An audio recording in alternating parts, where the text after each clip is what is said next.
ومن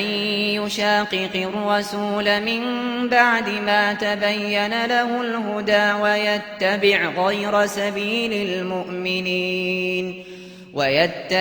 غير سبيل المؤمنين نوله ما تولى ونصله جهنم وساءت مصيرا إن الله لا يغفر أن يشرك به ويغفر ما دون ذلك لمن يشاء ومن يشرك بالله فقد ضل ضلالا بعيدا.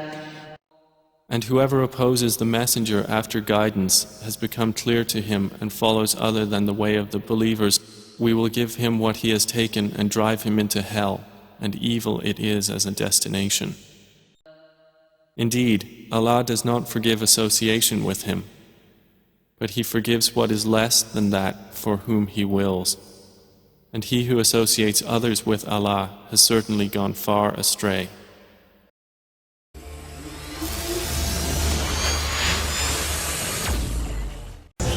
Alhamdulillah, Allah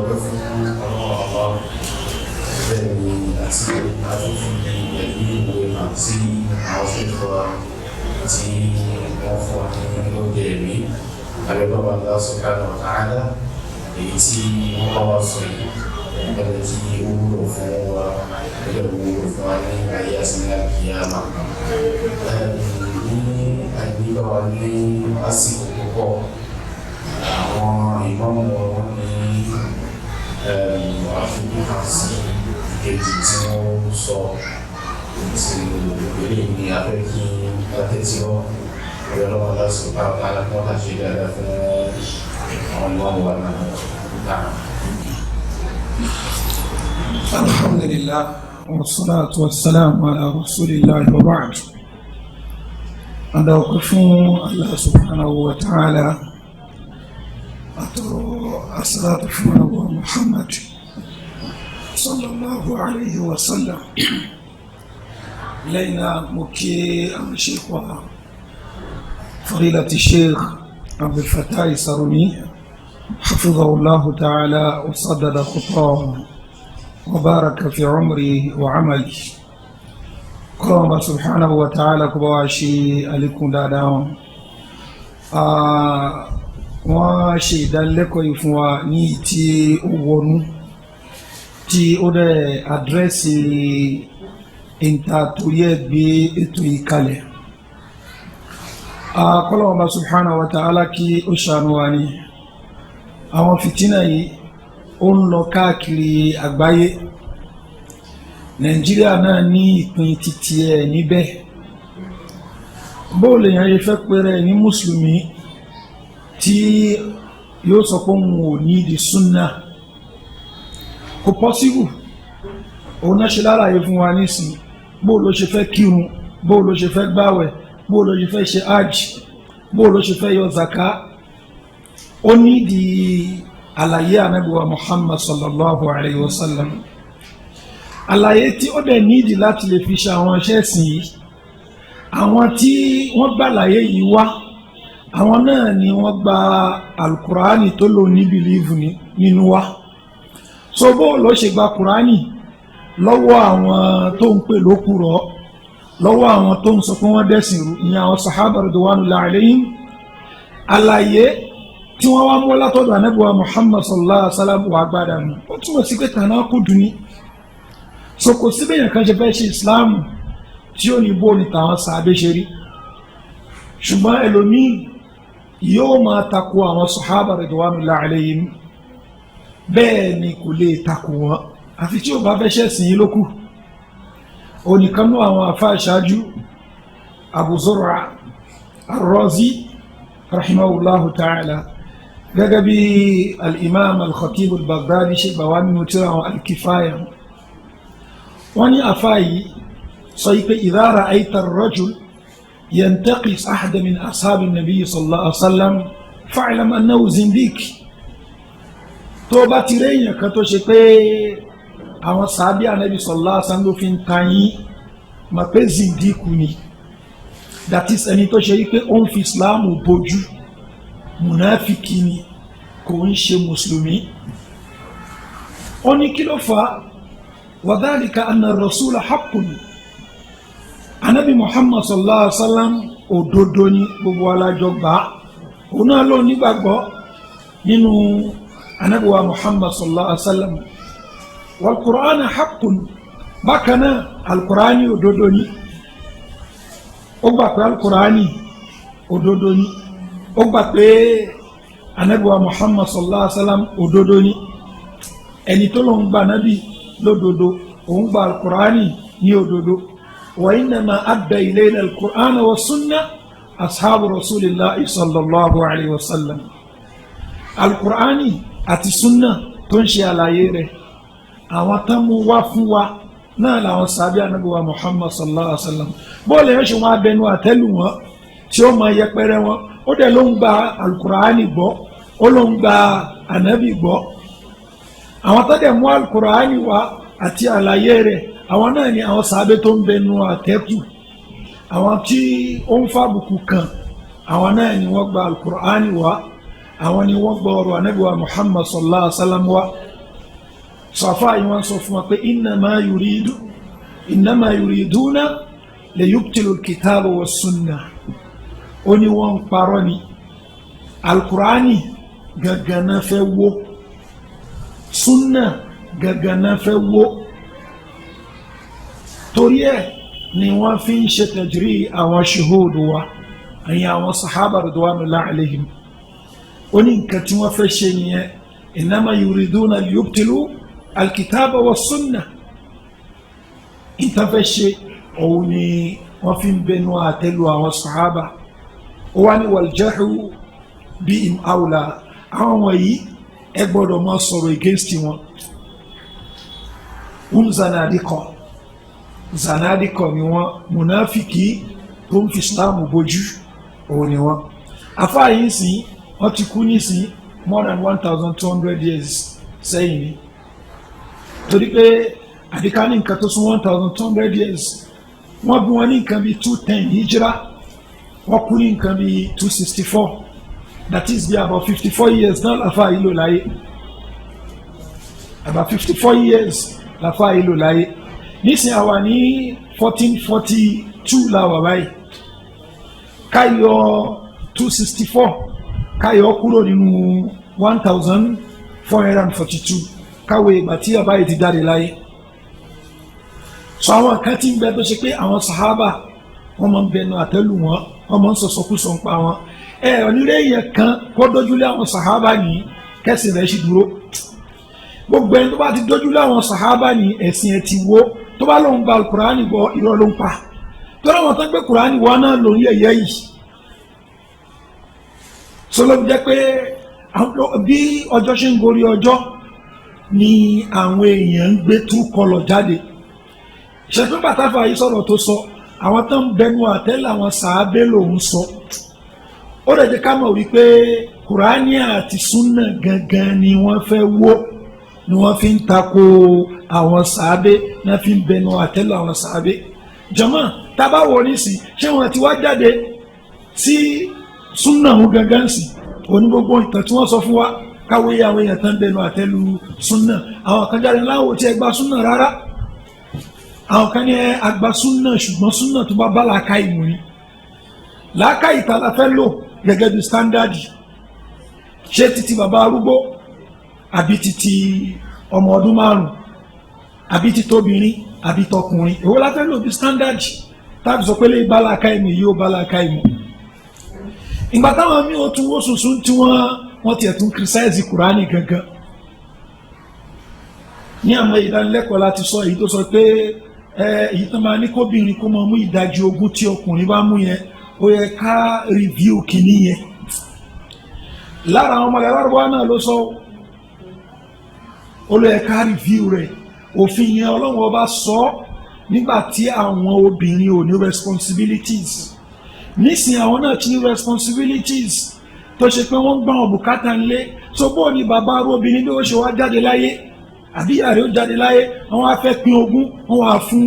àbúrò rẹ̀ ọkùnrin abẹ́rẹ́ ẹ̀gbọ́n rẹ̀ ọkùnrin wọ́n fún ní tí ó ju tiẹ̀ lọ tó ṣe pé ìkíní kejì wọn náà ló ní responsibility. Bẹ́ẹ̀ ni àyà tó pín ogún àyà tó clear ni Ọlọ́run tún fi kún ní ìparí ní ìlérí ìyà fáwọn tí ò bá pín bẹ́ẹ̀. So òun nísìnyí kò tí jáde èèyàn ọkùnrin Agége tán sọ kó máa tako Al-Qur'ani pélé yóò kò bá mu. Súnà ló ṣe sọ pé kí ni èyí tí ó bá láti ṣùgbọ́n àwọn kan ti bá dé lẹ́bùn yẹn lẹ́ Lárúbáwá. Ààrẹ nínú wọn tó sọ pé no èyí tí ò dá òun ni pé kí ọkùnrin àtobìnrin kan súnmọ́ra wọn nìyí kó wá ṣe pé àwọn méjì ò gbà tara wọn. Ṣùgbọ́n tó bá gbà tara wọn tó súnmọ́ra wọn tí ìfẹ́ wà ń bẹ́ẹ̀ wọ́n ní òkè ń ṣe zina. Ẹni tá à ń sọ yìí kú ní nǹkan bí ọdún kan lé sẹ́yìn sìn Muhammad Sharur ọ̀pẹ̀ni àti Emirates UAE ló wà. So ní tán pé zina tó yóò bẹ́ sí mu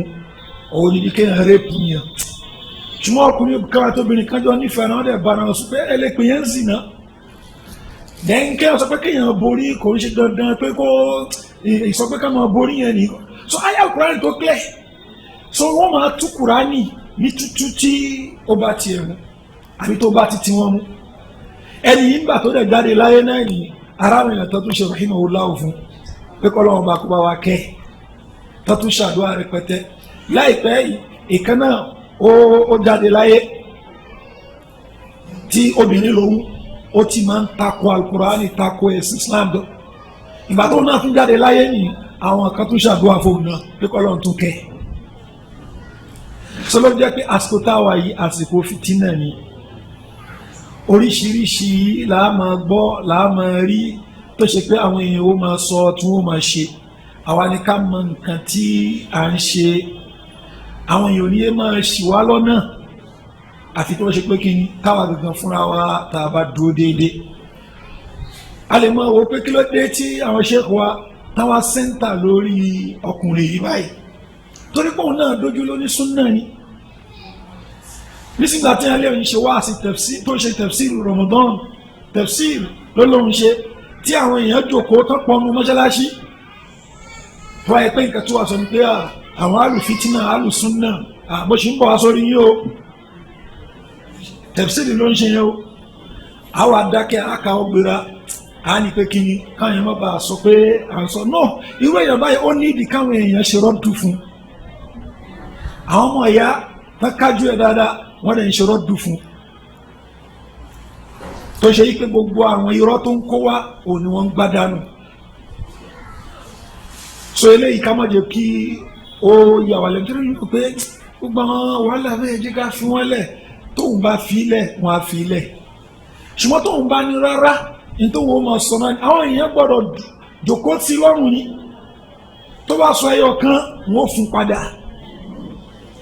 torí yẹn ni ò ní jẹ́ káwọn èèyàn ṣìnà.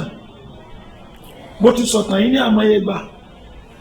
ní nǹkan bí ọmọra bí ọdún bí 5 ọ̀sọ̀ sẹ́yìn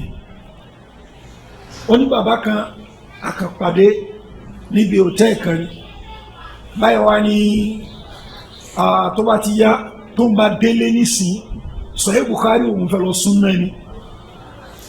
èmi àti Sheikh Abu Nasir adọ́wà papọ̀ ipò òun fẹ́ lọ súnmọ́ tó bá ti di tó ń bá ti délé ó ní òun yẹ́ṣẹ̀ gbọ́ lecture Sheikh Habib tán lòun kúrò lé tó ń bọ̀ wá sí umra yìí àṣé Bukhari pàǹtí ló pọ́n bẹ́ẹ̀ báyìí bàbá yìí dẹ̀ ní translation lọ́wọ́ tí ọba yìí ti ra tipẹ́tipẹ́ tó o kó kẹtírẹ́sì lélẹ́yìí àwọn olóhùn alásùn náà ni ó àwa engage here ní discussion so fortunately wọ́n tún súnmọ́ ibi tí Abu Nasir wà wọ́n wá discuss gan-an ìgbà tá a padà pàdé tá a fẹ́ máa lọ sí Maka ọ̀ṣọ́ bàbá yìí wá ní ó ti wá cleansing pé ọkùnrin aṣọ ló do tiẹ̀ ni ẹni tó gbọ́ wá àṣìlẹ̀ tó fẹ́ fi sùn Sahih Bukhari níná tó fẹ́ fi sùn ná the same person ló ní aṣọ ló do tiẹ̀ ni nínú ọkùnrin olódo ní báyìí o iṣẹ́ táwọn afọwọ́mọ̀ ṣe nìyẹn iṣẹ́ tí àwọn afọwọ́mọ̀ tó táfà bá dákẹ́ àwọn èèyàn ṣìnà ọlọ́wọ́ dẹ̀ bí wá sàfà gbọ́dọ̀ sọ̀rọ̀ ó kàn jẹ́ pé in tó jẹ́ evidence ló gbọ́dọ̀ pọ̀ ju àbẹ́ẹ̀bù lọ torí pé ìbẹ́ẹ̀bù nìyí àwọn ẹni wọ̀nyí náà láwọn tán gbarata fún wọn tó ṣe pé táwọn bá ti rí pọ́ìntì nǹkan téèyàn mú wá tó yẹ pé èbú nìkan náà rí wọ́n mọ̀ gbarata fún dìmọ́ ni torí pé òdodo tí yẹn fẹ́ sọ tẹ́lẹ̀ wọn ṣe tán àti gbọ́ tó wáyé pé èbú nìyẹn tí wọ́n ń bú nìyí so wọ́n tún máa rí as evidence láti mọ́ gbà téèyàn sọ ṣùgbọ́n wọ́n ń ṣe ẹni téèyàn gbọ́dọ̀ dákẹ́ fún wọ́n ń ṣe ẹni téèyàn gbọ́dọ̀ dákẹ́ fún wọ́n ti síwájú torí pọ́n rí pé òun ló lè gbìjà wọn ìyẹn àwọn oníbídíà bí súnà ń ṣe rinlẹ̀ láwọn ilẹ̀ Yorùbá yẹn a rí pé kí ni ẹ̀ ń bà wọ́n nú jẹ́ gan pàtàkì lọ nílùú àwọn àfáà nílọrin yìí kò fẹ́ sàgbólé tẹ́ máa wọ̀ nísìnyí tó ṣe pé súnà ò ti nàbẹ̀ pa àwọn wò pé ìsásùn ọbẹ̀ ó fọ́ so nísìnyí àfi káwọn náà jáde síta irọ́ káwọn máa parọ́ mọ́ wọn káwọn máa sọ̀sọ́kú sọ ń pa wá gbogbo táwọn lè sọ táwọn lè fi lé àwọn èèyàn jìnnà káwọn máa sọ so torí àkó ń ṣe nǹkan tó strange àwọn oníbídìí àmọ́ ń parọ́ mọ́ onísúnà ni olùjẹ́ pé àwọn onísúnà náà agbọ̀rọ̀ farabalẹ̀ ká má ṣàṣejù níbi àwọn kẹta máa ń ṣe ṣùgbọ́n pé dákẹ́ àwọn ẹni ọlọ́run kìíní kan ẹni ọlọ́run bò ẹni ọlọ́run tó ń lálà sí àwọn ẹni ọlọ́run tán jù lọ fífi ṣẹ́ni ọlọ́run nìyẹn òun sàbí àwọn sàbí Ànábì sallallahu alaihi wasallam òun lálà sí wọn sọ̀rọ̀ bí ẹni pé ẹgbẹ́ ìlú wa tí wọ́n ẹ̀sàbí kan dẹ̀dẹ̀ wúrẹ̀ ẹ̀yìn kan òpùrọ́ ìkan kìíní kan sàwọn sàbí Ànábì sallallahu alaihi wasallam àwọn bọ́lá bá ròyìn dáadáa ṣùgbọ́n wọ́n wò pé o lè criticize wọn tí ẹ̀ka bá wá ń criticize wọn àwọn kan ó máa gbára ta fún ẹlòmíà ní ẹ̀ tẹ̀ ẹ̀kẹ́ mọ́ wo éjì ẹ̀ kí ni éjì ẹ̀ ní kò tí ì ju 62 àbí nǹkan kan lọ ó ńlá sí àwọn sàbẹ̀ tẹ́lẹ̀ omi kú ní at the age of 80 something nù wọn ni ṣùgbọ́n tí ẹ̀ka wá pè lórúkọ ẹ̀wọ̀n pè kìíní kan lórúkọ bẹ́ẹ̀ làwọn tó ń gbára ta fún àwọn ńlá sí àwọn àfa ńláńlá sọ̀rọ̀ péyàn kan lórúkọ kọ́ là ń sọ ń sìn àbó lo ó fún kọ́ni tó wà ńlẹ̀ ní tó wà ńlẹ̀ ni pé ẹni yìí ń da ẹ̀sìn rú ni so ọgbà àwọn èèyàn gbọ́dọ̀ ṣe rọ́dù fún rọ́dù tí ó wọnú dáadáa so tá a bá wò ó ní táwọn ṣèkò wa sọ fún abó la ṣe fẹ́ ṣe Islam láì lò súnmọ́ kó possible ni ṣùgbọ́n kí ẹ̀yàn wá wò pé súnà tẹ́mi ó gbà súnà tí ó bá bá làákàyè tí mi mú ni làákàyè mi àti ẹ̀ ò dọ́gba o lè ní làákàyè jù mí lọ àbí kémi ní làákàyè jù ẹ lọ èmi náà sọ pé tó bá bá làákàyè tèmi náà mú òun ni màá gbà ọmọ ọdún mẹ́wàá náà ní súnà tó bá bá làákàyè tó ń mú lòun á gbà Islam ti di nǹkan eré nìyẹn ó ti di nǹkan tá a filẹ̀ fi kálukú máa mú tó bá wù ẹ́ ń bẹ́ sọ tó bá wù ẹ́ nù yìí ò lè jẹ́ Islam so abẹ́lẹ́ ọba subhanahu wa ta'ala èyí tí àwọn ṣe tí wọ́n ṣe lálàyé fún wa yìí kọ́lá ọba kó jẹ́ kí ó yé wa kó ṣe wá láǹfààní kọ́lá ọba kó fi ẹsẹ̀ nìkọ̀ọ̀kan wa nílẹ̀ sí ojú ọ̀nà rẹ̀ arọ̀ wa lẹ́ẹ̀kan sí ẹ jẹ́ ká gbìyànjú láti dúró ti òdodo ẹ jẹ́ ká dúró ti ìlànà àwọn ẹni ìṣíwájú wa Ànábì wa Muhammad sallallahu alaihi wasallam ó ti sọ gbogbo àwọn nǹkan wọ̀nyí fún wa pé yóò ṣẹlẹ̀ ó ní inna Allah la yaqbidu al-ilma intiza'an min suduri an-nas tọ́lọ́n bá fẹ́ mú ìmọ̀ kúrò lórí ilẹ̀ kò ń ṣe pé ẹ̀ẹ́rì pé ọ̀kan nímọ̀ kò ní mọ̀mọ́ wa innama yaqbidu al-ilma biqabdi al-ulama tọ́lọ́n bá fẹ́ mú mọ̀ kúrò lórí ilẹ̀ àwọn àfáà tẹ́jẹ́ ní ọlọ́run tó ń sòdodo wọ́n mọ̀ kúrò lórí ilẹ̀ lẹ́yọ kọ̀ọ̀kan ní àwùjọ kọ̀ọ̀kan hatta idha lam yubqi aliman ẹ wà rí pé tẹ bá wo àwùjọ kan ẹ̀ ní rí àfẹ́sìn tó dúró déédéé ń bẹ̀ mọ́ ittakhadha an-nasu ru'usan juhala àwọn èèyàn wọ́n wà mú àwọn èèyàn tọ́jà láìmọ̀ kan wọ́n ó sọ wọ́n dàpá fasu'ilu àwọn èèyàn máa béèrè lọ́wọ́ nípa ẹ̀sìn fadallu wọ́n sọnù wa adallu wọ́n tún sọ àwọn èèyàn nù so gbogbo tí àfáà yìí ṣe ó kàn bragi lásán ni ó ń bragi ní ẹnu ní kìnnìkan ní àwọn nǹkan tó ń sọ àárí pé wọ́n ń kó àwọn mistakes ẹ̀ jáde so má gbàtàn jẹ ẹ ọmọ ṣéwù kìnnìkan ní kò sí tó kàn wá pẹ̀lú yẹn ó lè jọ ọmọ ṣéwù kó jẹ́ láìmọ̀ kan sẹ́mọ́jẹ́ ká gbàtàn jẹ pẹ̀lú àga tó jókòó sí kò qualify láti jókòó sórí àga ìmọ̀ tó mẹ́lá rẹ̀ ní kò wọ́ọ̀tì ìmọ̀ ọmọ ìdádí gan fẹ́ni tó bá mọ̀ tí mo sọ dáadáa sáwọn kan míì tó mọ̀ tẹ́lẹ̀tẹ́lẹ̀ ó ti gbàgbé gbogbo ẹ̀ ipò àwọn ipò afẹ́ jòkó lórí àga bàbá mi kankan mọ́ra wọn kò jẹ́ kí ó lè sọ àwọn nǹkan tó ìpè yìí tó mọ̀ tẹ́lẹ̀ tẹ̀sẹ̀ bọ́sẹ̀ sọmọdé agbátànjẹ pẹ̀lú àṣewò kìnní kan ti sọ ẹni yìí ò mọ̀ kankan agbọ́dọ̀ mọ́ sọ eléyìí tùrọ́gbẹ́ lómi ń gbátànjẹ èèyàn kan sọ fún mi láìpẹ́ yìí pé àwọn kóòtù àdìsí kan bí kan gbé àdìsí Buhari ṣé wàá bíbí sọ pé ká máa bẹ̀rù àdìsí Buhari o àdìsí Buhari tí àwọn mùsùlùmí láti 1200 years tí wọ́n rẹ̀spẹ̀tì àdìsí Buhari táwọn mùsùlùmí àwọn àgbà afẹ́sìn tó ṣe pé wọ́n rẹ̀spẹ̀tì ó wá di nǹkan tó ṣe pé àwọn yóò sọ di nǹkan ìrẹsìn ká àwàdà ṣé gbogbo àwọn mùsùlùmí ẹ̀ ń bẹ lórí àánú ni àtà bàbá rẹ̀ bàbá ò lálàsẹ Buhari ni àtà gbogbo àwọn afá tó ń bẹnu àtẹ́lùsì bàbá rẹ̀ ó mọ ṣàpọ́nlé wọn ni ẹ lè disagree pẹ̀lú táfà kan sọ ṣùgbọ́n kò ń ṣe wípé bóun ṣe lálàsẹ Ibn Taymiyyah lálàsẹ Muhammad Abdul Wahhab àti bẹ́ẹ̀ bẹ́ẹ̀ lọ ẹ lè rí kíní ẹ̀mí kíní bàbá rẹ̀ ṣùgbọ́n yóò sọ fún yín pé kíní ìmọ̀ tòun ti ju ìmọ̀ bàbá àwọn lọ sẹ́ńtọ́ ní máa ń ju ìmọ̀ bàbá àwọn lọ nìyí àádé kó wọn pé kíní ìmọ̀ rẹ̀ ò tó nǹkankan ó tiẹ̀ mọ̀ nǹkankan ni nítorí sọ kò rí bi jòkó sí sọkọlọ Allah subhanahu wa ta'ala kí ó ṣàánú wa wa sallallahu ala nabiyyina Muhammadin wa alihi wa sahbihi ajma'in subhanaka allahumma bihamdik ashhadu an la ilaha illa anta astaghfiruka wa atubu ilayk. فاسألوا أهل الذكر إن كنتم لا تعلمون. tí wọ́n wá tún tan ìmọ́lẹ̀ sí àwọn agbègbè kan àyẹ̀wò Allah subhanahu wa ta'ala tí wọ́n sáré kí ẹ̀rọ wọn lórí dáadáa. ẹni pé àwọn àlàyé tí ó ṣe pàtàkì tó gẹ̀gẹ̀ ní pàtàkì lọ ní àsìkò tí a wà yìí tí ọ̀pọ̀lọpọ̀ àwọn mùsùlùmí láwọn tí wọ́n fi bẹ́ẹ̀ ní àkàkùn fún ẹ̀sìn ìwé díẹ̀ ti bẹ lọ́nà wọn gan-an ó ti fẹ́ gbé wọn kó nínú ẹ̀sìn látàkọ́ àwọn olóògbé dédé òun lọ fi ní bùkátà sáwọn àlàyé báyìí nígbà àwọn sọ fún wa mọ́wó àbí wọn bí ewu tàbí ọwọ́ káwọn afáǹtakọ̀ ara wọn ọwọ́ afáǹtakọ̀ àwọn ilé ìṣe bọ́ọ̀lù ọwọ́ àkíyàmà wà nìmọ̀lá ẹni bá lè wí tí ó sì mú ẹ̀sìn dandan lọ́wọ́ aláàgbé àwọn afárọ́wọ́ wọn ni wọ́n ṣe àlàyé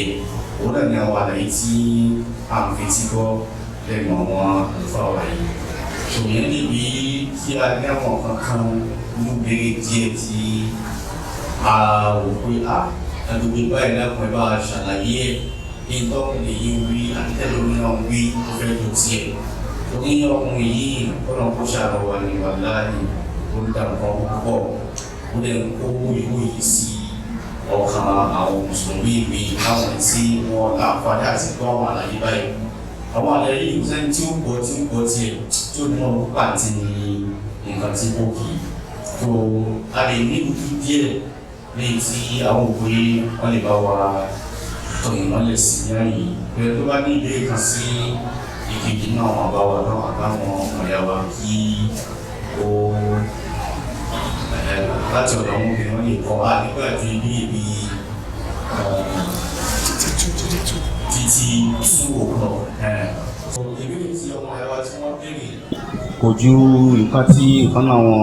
nǹkan tí sheikh wa tí wọ́n wò tọ́ka sí nígbà tí wọ́n bẹ̀rẹ̀ lecture wọn nígbà tí ìkan náà wà fáwọn pé ọkùnrin Agége ní ajá tí ń gbó ṣòwò òbí ìbéèrè yẹn náà ni àwọn afáwa fẹ́ jẹ́ kí wọ́n tan ìmọ́lẹ̀ sí. alhamdulillah assalatu wassalamu ala rasulillah wa ala alihi wa man wala wa ashhadu an la ilaha illallah wahdahu la sharika lah wa ashhadu anna muhammadan abduhu wa rasuluhu. Kí èèyàn rí ẹni tí ó ń ṣe aburú tí ó ń da ẹ̀sìn rú kéèyàn ó bínú sírú ẹni yẹn ìpínlẹ̀ ẹ̀sìn ni òun ni a mọ̀ sí alwala wal bara. kódà ẹni tí irú nǹkan báyà bá ti kú ní ẹ̀mí rẹ̀ tó ṣe pé tó wá lẹ́ni tí ń ṣaburú sí ẹ̀sìn Ọlọ́run inú ò ní bí kẹ́nìyàn mọ chẹ́kì ìgbàgbọ́ rẹ̀ tó rẹ́ni tí ń ṣàìdá tí ń dẹ̀sìn Ọlọ́run ọba rú ó sì ní ìkórira fún nínú ọkàn kí wọ́n mọ kíyèsí ara yẹn. So lórí pẹ̀lẹ́ yìí iná ni ó fi jẹ́ pé irú tí mùdírù ń ṣe yẹn gbogbo ẹni tó bá ń jẹ́ ẹni tó mẹ́sìn Ọlọ́run ó gbọ́dọ̀ kórìíra rẹ̀. So ṣé wàá rí bí ó ń kálukú bí ó ṣe àdírẹ́sì bínú yẹn ọ̀tọ̀ọ̀tọ̀ ni ìṣẹ́lẹ̀ tó ṣe kókó fún wa òun ni pé kí ọmọ kọjá àlà Ọlọ́run lérí èèyàn. So kí n rẹ̀ ti ń sábúrú kó dé lẹ́bù kéèyàn ó bù lẹ́ni tí yẹn mọ̀ pé èébú rẹ̀ ẹni tí yẹn lè bù ni bí a nẹ́sìn bí a bí èèyàn jẹ́ àbúrò yẹn nísìn àbọ̀ jẹ́ ọmọ yẹn ń ṣe nǹkan tí ò dáa èèyàn lè bù direct pé irú wáyé lérí bù ò ló ń wò yìí. So mo lè má lọ sọ bẹ́ẹ̀ fún ẹlòmíì tó bá ń jẹ́ àgbàlagbà tí mo sì mọ̀ pé wọ́n lérí bù náà ní wò. So mo sì lè sọ bẹ́ẹ̀ fún ẹni tó bá ń jẹ́ bóyá àbúrò àbí nǹkan kan sí mi. So ẹlòmíì ń bẹ bí mùdírù ṣe wà yẹn òun rí i pé ọjọ́ mi lé júdúrẹ́ẹ̀fù kí n pè ọ́ ní orúkọ kókàn ṣe gẹ́tẹ̀ báwọn. So irú ẹ̀ ni ẹni tó pè ní ajá agége tí ń gbó ajá agége tí ń gbó to me ẹlòmíì lè rí pó burú àmì èmi ò rí pó burú pẹ̀lú tí wọ́n bá gbé ntẹ́ni yìí ṣe ní òṣùwọ̀n ẹni tó ń lẹ́nu tó ń pe sàhábà ní òpùrọ́ tí ń pe Abu Hurairah pé òpùrọ́ ni ṣẹ́dàkùn ṣérú ẹni yẹn kódà tí nǹkan ìbá tó ń bẹ tó bá ń jẹ ajá tó tún wọ́ọ̀sì jájá lọ tí wọ́n bá pè mí ní bẹ́ẹ̀ nìyẹn bú mi ní sọ pé ó ṣe ṣe.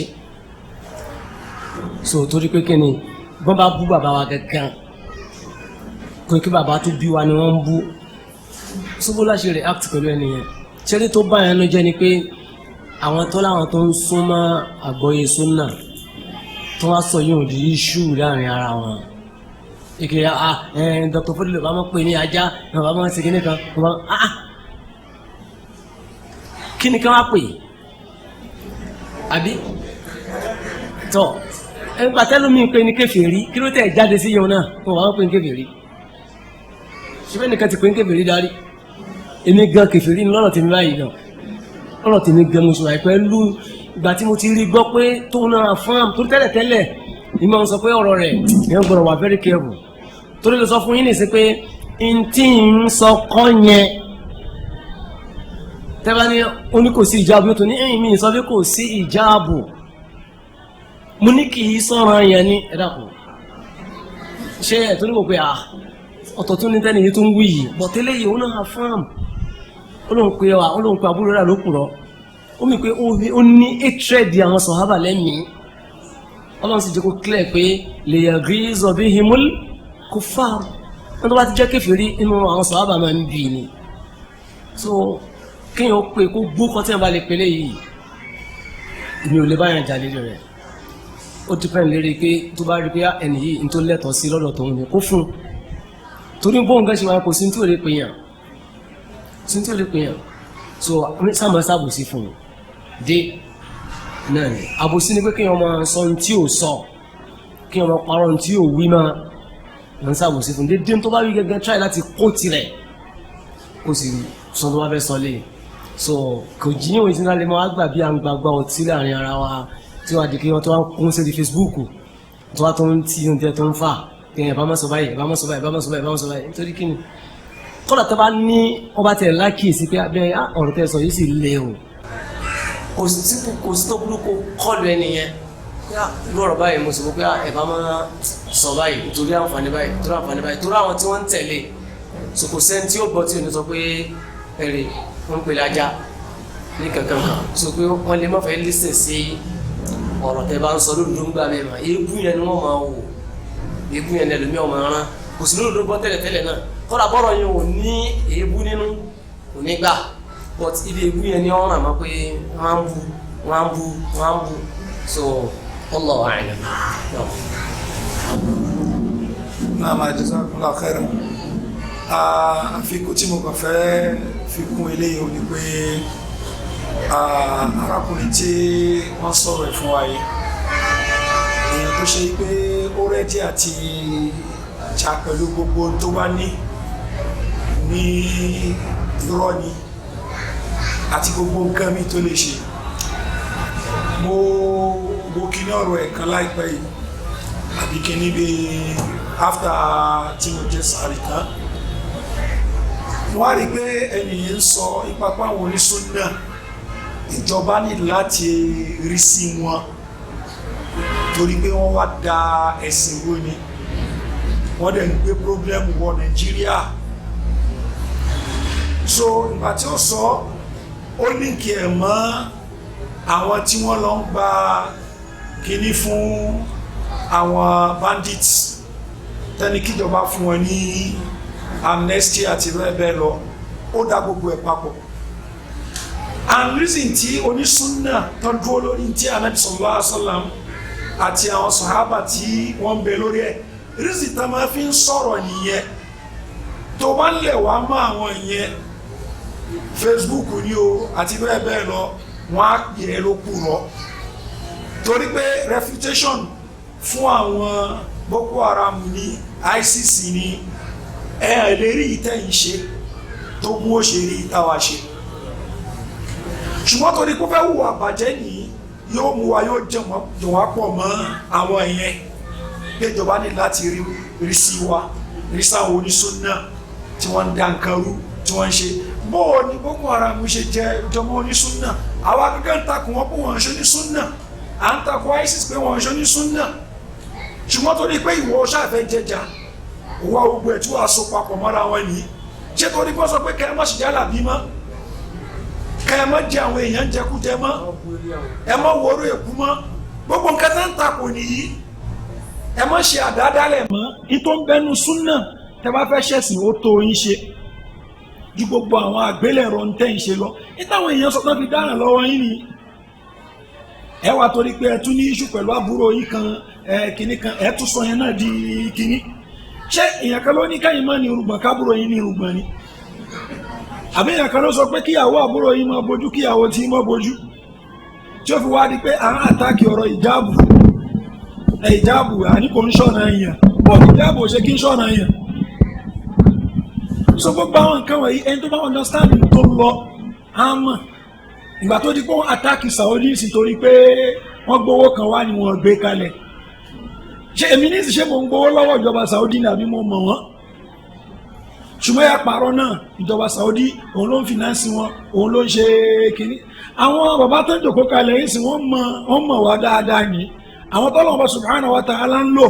láti lè fi ṣe àrùn súnà díẹ̀díẹ̀ òun lélẹ́yìí so kò ń ṣe wípé òkè owó Saudi kan wọ́n gbé kínní fún kò ń ṣe wọ̀ láti gbowó Saudi owó ìlú Islamu ní tán bá gbé aláàlí ní tó pure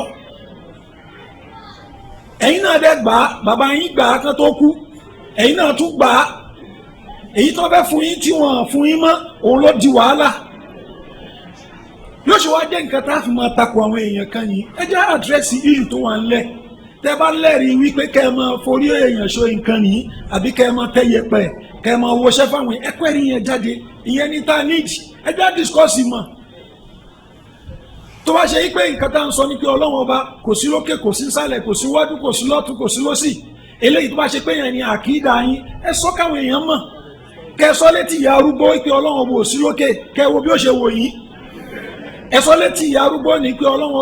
ọba tí ò ní mọ̀ ni àbí kò gbọ́rọ̀ àbí ọba tí ò ṣe léyìn kẹ́ ẹ wo bí ó ṣe wò yín. ìta ń pèpè sí kò ń ṣe nǹkan tó strange ìtànàbí fa àwọn sàhábà lé lórí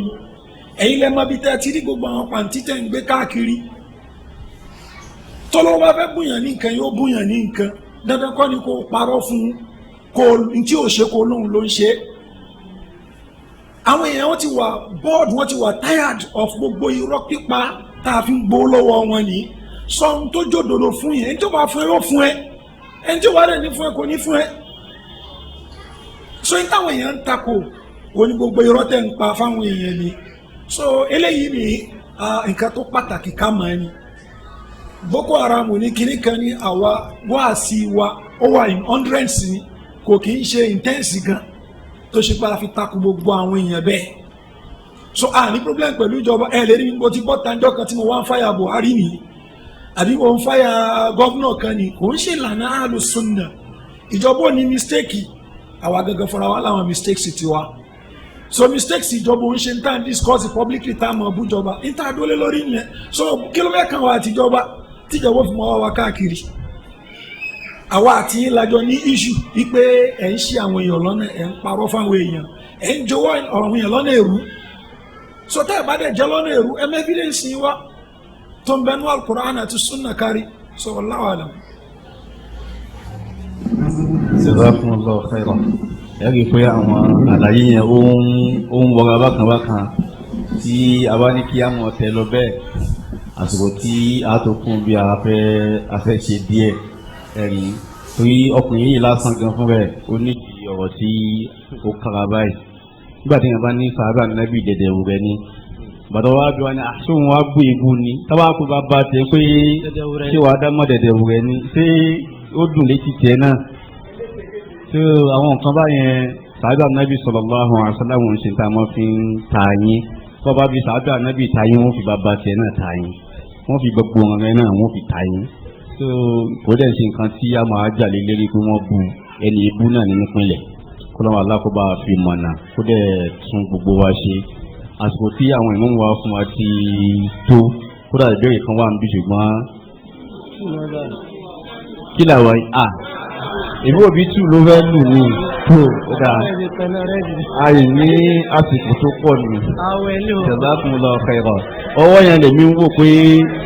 ó ti fẹ́ dé 12 mo mọ̀ pé kan wà ní 1 Hayakumullah ọláwẹ̀ ní gbòmí tó Hayakumullah ó dáa ẹ jẹ́ kọ́kọ́ gba ìbéèrè kan kí n tó ka èyí tí ọkọ̀ yìí náà no bàbá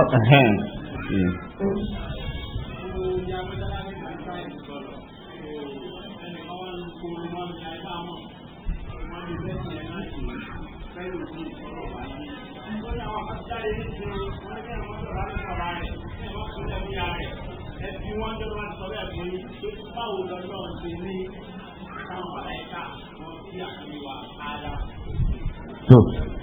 ntí àwọn ọmọ yàrá béèrè nìyẹn wọ́n béèrè pé lára ìrújú tí wọ́n mọ̀ ń kó wá nípa àwọn ọmọ kan ti jáde o àwọn àmọ́ ní kí àwọn ọmọ bẹ̀rẹ̀ fún bàbá yẹn fún ọmọ bẹ̀rẹ̀ fún yẹ ẹ̀ ìjà tá nábì dá nábì ádámà ìbò ló ní kí wọ́n tẹríba fún ànábì ádám ní àwọn màláìkà bó lọ́ ti tẹríba wọ́n ní kí àwọn afáwa tí wọ́n ṣàlàyé àwọn kan báyìí àwọn afáwa ti yànnà náà ó ti yanjú wọn ọ̀rọ̀ náà lọ ń bẹ̀ ṣùgbọ́n nígbà tí yóò bá nìkan tí ó mọ̀ sọ ní àwùjọ mọ nǹkan tí ó mọ fún wa náà nìyẹn náà káwọn ṣe fún wa bá wọn. naam ọ̀rọ̀ kíkí ẹni nínú Islam kò ṣe nǹkan tí ó pamọ́ kò sì rújú rárá òun náà ní ká sálámà salamu alaykum kẹ́ni ẹ̀ náà dá lóhùn pé wa alaykum salam nítorí tẹ̀lé òun náà ní kí a bá ọwọ́ tó láàrin ọkùnrin sọ́kùnrin àbí obìnrin sí obìnrin so eléyìí ni kíkí Islam àmọ́ pé à ń tẹ̀ à ń kúnlẹ̀ so à ń dọ̀bálẹ̀ so eléyìí ó tako ìlànà tí Ànábì sallallahu alaihi wasallam gbé wá ṣé wàá rí ìdí ẹ̀sọ́ yẹn ọ̀kan nínú àwọn ṣubuha ẹni pé ìdá ọ̀rọ̀ rú tí àwọn ènìyàn máa ń sọ ni wọ́n ní ìgbà tí ẹ̀yin ní kò dáa ká máa tẹ̀ kíra wa kí ló dé tí Ọlọ́run fi ní kí àwọn màláíkà kí wọ́n tẹríba fún Nabiyullahi Adam sọ̀rọ̀ yìí tí ẹ bá ti kọ́kọ́ wò náà yọkọ̀ rí pé ọ̀rọ̀ yẹn kò sí máa fi kí wọ́n máa fi justify ara wọn kí wọ́n fi wéra wọn torí pé kí ni àwa nísìn ẹni tí ó kéré làwọn ọmọ ní kó máa tẹ̀ fún àgbàlagbà á ní kó kúnlẹ̀ kí àgbàlagbà sọ ẹni tó kéré ni àmọ́ Nabiyullahi Adam ní dídá ọba àwọn màláíkà láyé ni qiyas ma'al farik náà làwọn fáwọn ń pè yẹn tí ò ṣe fi wéra wọn náà fi ń wéra wọn tó bá ṣe pé nìsín ọ̀nà tó náà yẹn fi lè mú tó bá ṣe pé ọmọ èké ní máa tó bá gbàlagbà pé ẹ kúnlẹ̀ kí ni sọ tẹ́bẹ̀ rí pé anabi Adam àwọn màláíkà kúnlẹ̀ kí ọ̀rọ̀ yẹn wọlé so kò lọ so káwá ní ọ̀dà báwọn náà lè ṣe tó wá pé yóò bá lè ṣe tí kọ́kọ́ gẹ̀ẹ́tẹ̀ lé yóò ná ẹ̀yin gangan tẹ́ bèrè mọ̀ ń sọ̀rọ̀ ó ti kọ́kọ́ kílẹ̀ báwọn ipe ẹ̀rí òun kò tẹ̀ kọ́kọ́ lọ fún náà tọ̀ tó lágbàlagbà làwọn màláíkà ojú wọn náà fi dá Ádámù báyìí so èyí wọn ni ọ̀rọ̀ tó wà ń bẹ̀ ni pé àṣẹ Ọlọ́run ọba iná ẹ̀ ní ní tí Imam Ibn Kathir sọ nìyẹn pípé Ọlọ́run ló pa àwọn màláíkà láṣẹ òun ló sì máa ń pàṣẹ tó bá wù òun ló sì máa ń ṣòfin bá ṣe fẹ́ ó ní ẹ tẹríba fún Ádámù ìtẹríba yẹn ọ̀nà méjì ló gbà wá àwọn kan ní wọ́n ní kí wọ́n kàn tẹ orí ba kọ̀kọ̀rọ̀ àwọn kan ní wọ́n ní kàn forí kalẹ̀ gángan bó tó clear jù ni pé nínú ọ̀rọ̀ ni pé kò í ṣe kó wọ́n forí kalẹ̀ gángan ìnìṣìnà náà ni wọ́n ṣe wọ́n tẹ kọ̀kọ̀rọ̀ ni so títẹ̀ wọn wá ní àṣẹ Ọlọ́run ni tọ̀ àṣẹ Ọlọ́run yìí náà ló tún wá fún àwọn àlùmọ́ Ànábì sallallahu alaihi wasallam wípé àwọn ò gbọdọ̀ ṣe fún ẹ̀dá Ọlọ́run ọba kankan náà sọ̀rọ̀ tó wà ní tíra ni tó clear tí ò rújú so ń bẹ Ibn Kathir ń bẹ kọ́ra nínú Jalalayn nìyí ó wà ń bẹ tí ń bẹ láìkí ló àwọn tíra báyìí ni pé mo mọ̀ pé táwọn bàbá yìí àwọn tán mọ̀ náà nù tó bá bá wọn ni èèyàn mọ̀ yìí dé ń bẹ ní Qurtubi ń bẹ bẹ́ẹ̀ sọtọ́ ni pé kò jẹ́ òfin fáwọn àmọ́ a gbọ́dọ̀ tẹ̀fẹ́ dá kankan àfọlọ́run so láti fi kí so eléyìí ni ìlànà tànàbí sallallahu alaihi wasallam sèmi tó wá máa mú ọ̀rọ̀ kan wá báyìí òun ni pé tó bá ní àwọn kẹsẹ̀sẹ̀ dé torí jẹ́ ẹ̀dẹ́ tán wíwò gangan ní máa ń sọ̀rọ̀ yìí wọ́n ṣẹ̀ṣẹ̀ dé ní àṣẹ̀ṣẹ̀ dé o bàbá Kamali òun náà sọ ọ̀sọ́ bàbá yẹn náà tó wá ń kó ti Ibn Fodi ẹ̀ ni Ibn Fodi ẹ̀ ni tẹ́nìkan bí ilé tẹ̀fẹ́ nìkan ẹni yẹn àtẹ́ntọ́ tẹ̀ kí àwọn méjì òrùjọ wájú Ọlọ́run so even bàbá Markazi náà òun náà sọ so eléyìí túmọ̀ sí pé kì í ṣe pàrọ̀ ẹ̀sẹ̀ dé wọ́n fẹ́ fi yẹn òsè nìyẹn pé ẹni tó bá ní èèyàn ọ̀tẹ̀ kíyàn kọ́ ẹ̀sẹ̀ dé tó ti ń bẹ tipẹ́tipẹ́ ni so òun náà ni kí Ọlọ́run bá kó ṣe àlékún àgbóyè ẹ̀sìn rẹ̀ fún wa jù báyìí lọ so kódà kí ọmọ tẹ̀ kíyàn so ìkúnlẹ̀ ni ìtẹríba ni ìkúnlẹ̀ ni ẹ wá lẹ́lùmí ní àtàwọn kan yóò sọ̀rọ̀ ńlọrin jò ní so wọ́n ní kò sí kankan káwọn ọmọ kúnlẹ̀ mo ti wá mọ̀ pé kíní kan bẹ tí yóò kórira mo ní tí wọ́n bá ní kó dọ̀bálẹ̀ ńkọ́ nìsín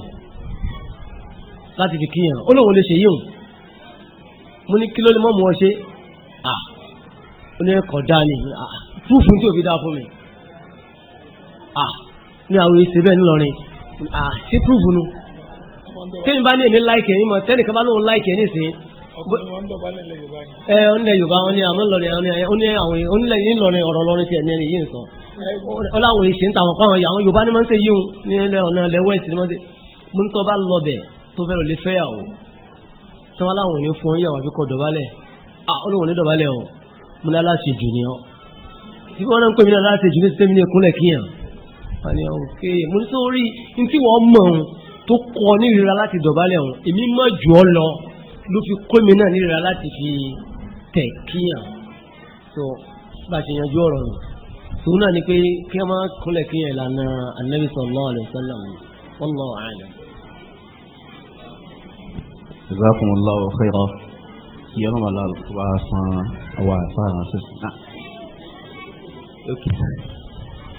àbẹ́ kí nọ́mbà kìíní ẹ̀ kí ó kọ púpọ̀ jù ṣùgbọ́n bá a ṣe ń gbà lọ yìí. náà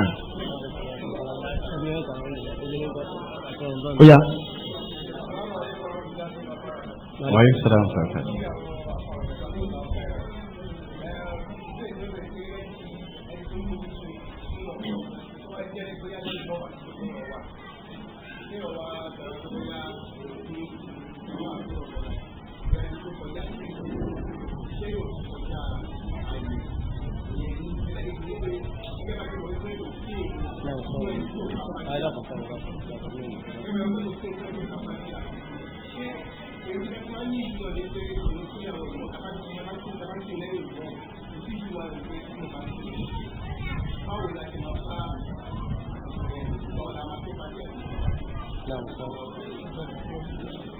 mo bá wọn ṣètò àti gbọ́ ìbéèrè yẹn. adáhùn alákọ̀ọ́kọ́ yẹn ìsọ́lọ́bà adáhùn ẹlẹ́kejì náà nípa ọ̀rọ̀ kíyàn orí ẹni tó ń ṣe àìdá kí ló bí ẹ̀dẹ́ lẹ́bù pé mi ní sọ̀rọ̀ sí ọmọ so ó wà nínú súnà Nabi sallallahu alaihi wasallam wọn ń pè ní hajiru al-mukhalif aw al-mubtadi' so àmọ́yàn gbọ́dọ̀ sọ àwọn nǹkan kan nípa pé o fẹ́ yànyàn lódì ẹni tó fẹ́ kí má tó wá ṣe pé ẹni tó fẹ́ kí tó òun kí wá ní ìní kí má títí bá ti kí má yóò kààlà yóò dùn ó lè ṣẹ́rí rẹ̀ kó níbi aburú òun kò sí yẹn bá ṣe bẹ́ẹ̀ fún ọ̀dà torí pé kọ́ra àwọn afáàmọ́ ń sọ pé kíyàn yan oníbídà lódì pé oògùn ni oògùn tí ẹ máa fi ń ṣe ìwòsàn ẹni tí àìsàn bídà bá ń bẹ lára rẹ̀ so tó bá ti kí mọ́ lè wò pé kí ló wá dé báyìí wọ́n ìtẹ́ ìṣe náà ní ti sálámà sí mi ò pé mi ò ní máa kí yín mọ́ gan so èyí òun a jẹ́ pé ó lè wúlò fẹ́ nìyẹn kó kù níbi aburú so ìgbà míì ó lè jẹ́ pé nìyẹn èèyàn mọ̀ pé kò wúlò fún un àmọ́ ìwọ fẹ́ yàn lódì látara pé kíni ọ fẹ́ protect ara rẹ̀ kí mi ní dá sí ọmọ kó mọ́ wàá ba ntí mo mà jẹ́ mọ́ mi lára ẹlòmíín bẹ bídà rẹ̀ dé ó gbópọn débi pé tó bá pàdé rẹ̀ wọ́n sì ní wo tí màá kan púpọ̀ tó lè fi defend ara rẹ̀ tòtí ó ti parí rẹ̀ tó dá ṣubú àkàlẹ̀ ní kílẹ̀ ń bá kígà ṣòkòtò tẹ́yìn lọ lè ń sọ pé ń fà sókè yìí nìsín wọ́n ń tàn yín jẹ ni Abubakar ṣòkòtò rẹ̀ máa ń ṣe bákan tó ti bẹ̀rẹ̀ títí tí wò sí máa tó fi ṣe dárò gbogbo àwọn ṣubú àyè irú ẹni yẹn kí n sá fún kí ọmọ dà sí mọ́ nítorí kí èèyàn fi protect ara èèyàn so ọ̀nà kẹta òun ni pé kí èèyàn rí ẹni tí ó ń ṣe bídà tí ó ní mi ní dá sí mọ́ kì í ṣe pé yóò jáwọ́ kó mi bídà kì í ṣe pé yóò ní èmi náà la àmọ́ àwọn tó máa jọ ń rí wa papọ̀ ipa àjọ ń sọ̀rọ̀ àjọ ń ṣe o lè máa dá ṣubú o lè máa dá ìrújúlẹ̀ fún wa irú ẹni yẹn tí wọ́n pe mi ní tí wọ́n ní ẹja jọ sọ̀rọ̀ mi ò bá yín sọ̀rọ̀ ẹ máa lọ́nlọ́ yín kémi náà máa lọ́nlọ́ yín torí pé kí bóyá tẹ́ bá jọ sọ̀rọ̀ tán nìsín yóò dé ọlọ́bẹ̀ tẹ̀ ṣé bí àwọn afáyín náà nù àwọn ọmọ wọn èyí lè sọrú nǹkan báwọn fa wà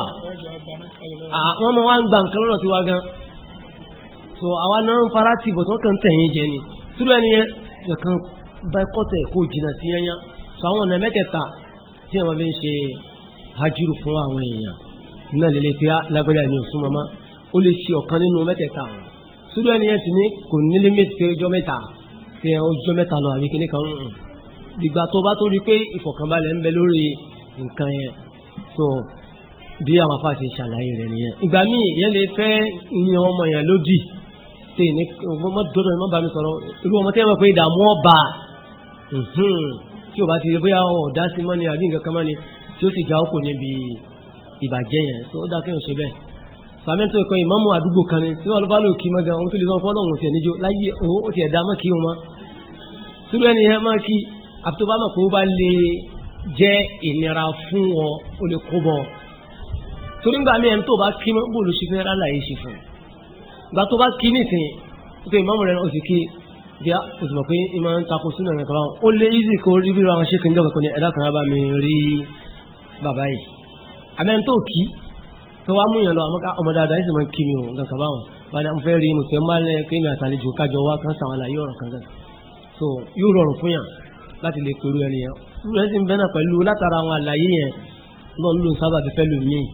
tí pé ó sì pé wọ́n sì ń àjọ sí níbi ìbàjẹ́ ọ̀hún tó lọ́n sì padà sànú ẹ̀ lómi yányá torí o gbọ́dọ̀ blọ́ọ̀kì pé hajiru tẹ́lẹ̀ pé kọ́lá mẹ́nu àfa àgọ́tẹ́tẹ̀ sọ pé lásìkò yìí pé ànídà hajiru kala anyan pẹ̀lú di pé sálámà sí ọmọ bí wọ́n sálámà sí ẹlòmíì bẹ́ẹ̀ tí ó sálámà sí tí ó lọ lè sí tínú rẹ̀ ó dún pẹ̀lú ẹni wọn gan tí ó mọ̀ pé wọ́n ti sálámà sí ọmọ kọ́lá yóò tó wá relief ní bó ṣe sálámà sí mọ́ irú oníríbi bá sọ̀rọ̀ mọ́ oníríbi sọ tó máa ń sọ fún mọ́ so náà nìyẹn gbọdọ̀ ṣàkíyèsí gbogbo àwọn nǹkan yẹn. Sheikh Mukbil rahimahullah bàtà àti ẹni discuss ọ̀rọ̀ wọn ní ìwọ tó bá fẹ́ yan oníbẹ̀dà lódì ti pẹ̀lẹ́pẹ̀lẹ́ kó má di pé ibi tí wọ́n ti ń yan lódì yóò di pé àwọn tí wọ́n ń jẹ́ àwọn tó ń pèpè sí súnà tó máa ń jẹ́ àwọn ẹlẹ́gbẹ́ wọn àwọn lọ́ọ́ lè láyà náà pẹ̀lú rẹ̀ tí wọ́n àmọ́ pé ìyẹn rí làwọn eléyìí aláburú ni àwọn sálàfì so pé kéèyàn kí èsì kan àwọn onímọ̀ padà wá ṣe ṣèṣàbù rẹ̀ ó lè padà wá já mọ́ wọn lọ́wọ́ so Sheikh Sèmí náà wọ́n ti sọ pé oògùn ni ọ̀rọ̀ wọn ni mo kó sílẹ̀ kan pé tẹ́ bá ti fún yẹn lóògùn kan tí dókítà bá fún yẹn lóògùn kan kò ní pa láìsàn yẹn tì tóògùn yẹn ọba iṣẹ́ lára rẹ̀ yóò tún wo oògùn mi tí yóò tún fún ni pé tó bá lóyún yẹn lódì sí ọgbọ́ máa kí ìbúyọ́ lọ́nà ẹni kó síbẹ̀ kò rálá yìí ṣe fún kọ́ gbọ́ Allahu a'lam náà. lórí ọ̀rọ̀ ó ṣe Suratul Fatiha ní ẹ̀yìn imam iṣu tó fẹ̀jú gan ni tó ṣe pé ẹnu àwọn àfóòkù lórí ẹni ṣùgbọ́n ẹni tó bá mú position wípé ó yẹ ká ka Fatiha lẹ́yìn imamu tí imamu bá kakéwú jákè àbótí ẹ̀ kakéwú jẹ́jẹ́ náà ọ̀pọ̀lọpọ̀ wọ́n gba ìpè tí imamu bá kakéwú jẹ́jẹ́ àwọn náà ka Fatiha wa jẹ́jẹ́ ṣùgbọ́n àwọn mímú àwọn àfáàgbà ìpè tó bá kakéwú jákè náà a sì máa ka Fatiha àti wà náà a ò ní ka jákè ṣùgbọ́n a sì máa ka so tí ìmáàmù bá parí Fatiha àti tiẹ̀ tó lọ rùkú a ò tí ì parí títí wa bó la ṣe ṣe arínú àwọn tí wọ́n gbà pé ọ̀ranyàn ní káka Fatiha ẹ̀ wọ́n ní fílẹ̀ kéèsì yẹn ò lè burú ju kéèsì ẹni tó ṣe yí pé ìgbà tó wọnú mọ́ṣáláṣí ó bá mọ́mú lórí rùkú ẹni tó wọnú mọ́ṣáláṣí tó bá mọ́mú lórí rùkú yóò lọ rùkú náà ni kò ní ka Fatiha mọ́ so ó ti ṣe kí ni ó ti gbé Fatiha lẹ̀ nítorí ìmáàmù tó fẹ́ tẹ̀lé so bẹ́ẹ̀ náà lẹni tó ṣe pé ìmáàmù ka ó ṣíwájú ẹ̀ ka Fatiha tán tí mọ́mú ti wá lọ rùkú kó náà stọ́ọ̀pù bí tó bá dé yẹn kó lọ join ìmáàmù ní rùkú adẹ̀rínú àwọn afẹ́sìn tán gba ìpè rárá o kó ka Fatiha tiẹ̀ tán kó wá bí ó ṣe kà á tán lórí ìdúró yẹn kó ẹ̀ ṣe wá lọ bá ìmáàmù ní rùkú eléyìí ni position ìmáàmù Bukhari Ibn Hazmi àwọn afáàní ní tí wọ́n fi ṣẹ̀rí onípàrẹ́gbà Muhammad sallallahu alaihi wa sallam ó ní ma asbikum bi idha raka'tu tudrikuni idha rafa'tu tí n bá ṣíwájú yín rùkú tí màá bá fi gbórí dìde ẹ̀ bá mi lórí ìdúró ṣòdìé àti ìtẹ́ẹ̀kẹ́ ṣe tí ẹ̀ bá bá mi ní rùkú ẹ̀ ṣáà bá mi ní ìdúró so àdìsí wọn Sunan Abi Dawud so eléyìí wọ́n lò as evidence ṣùgbọ́n ìtí ọ̀pọ̀lọpọ̀ wà lórí ẹ̀ òun ni pé kéèyàn pa á tì ibi tẹ́ kàdéhùn náà ló ń jóun so kò lè wọ́ọ̀sì ju pé kí ẹ bá ìmáàmù ní orúkọ lọ náà kí wọ́n ní èsì irú àwọn ìmáàmù Bukhari àti bẹ́ẹ̀ bẹ́ẹ̀ lọ fún ẹni tó bá ìmáàmù lórí orúkọ àwọn gbà pé kò baraka yẹn orúkọ yẹ ó clear so àwọn gbà pé kò bá raka tẹ́ ẹ bá ti bá ìmáàmù lórí ìdúró ó ti nísìn ẹ bá raka yẹn ẹ bá dẹ̀ ti bá ìmáàmù lórí ìdúró ẹ gbọ́dọ̀ ka Fatiha yín ẹ bá mọ́mú lórí dúró ẹ lọ sí ìrùkú lẹ́tì bá wọ́n gbà pé ti lùzì raka yín àwọn tó ń gbà pé tẹ bá bá mọ́mú lórí ìrùkú dán gbà pé mísì Fatiha ṣùgbọ́n Fatiha ní hakuyin yóò jẹ́ kí ni wájibà sọ ẹ̀ lè tàràkà wájib tó bá ṣe pé kí ni ìdí pàtàkì bá wà sọ àwọn gbà pé ẹ bá nam lórí wípé ok ìmáàmù ń ka tiẹ̀ lọ́wọ́ ìgbà wo làwọn máa ka títí wá ìyẹn ó simple ẹ̀ bá máa bá ka bó ṣe ń ka kò bá lè jẹ́ pé nígbà tó ń ka súrà lọ́wọ́ lẹ́yìn sáré ka Fatiha àti tìyín ni àwọn míì ní tí wọ́n bá ka Fatiha tán kó ṣe sùúrù fún àwọn èèyàn tó wà lẹ́yìn kan lè bá ka títí wọn náà ṣùgbọ́n àdìsí tó wá lórí ẹ̀yìn hadithi tí ẹnu kùn yìí lọ́pọ̀lọpọ̀ àfáwò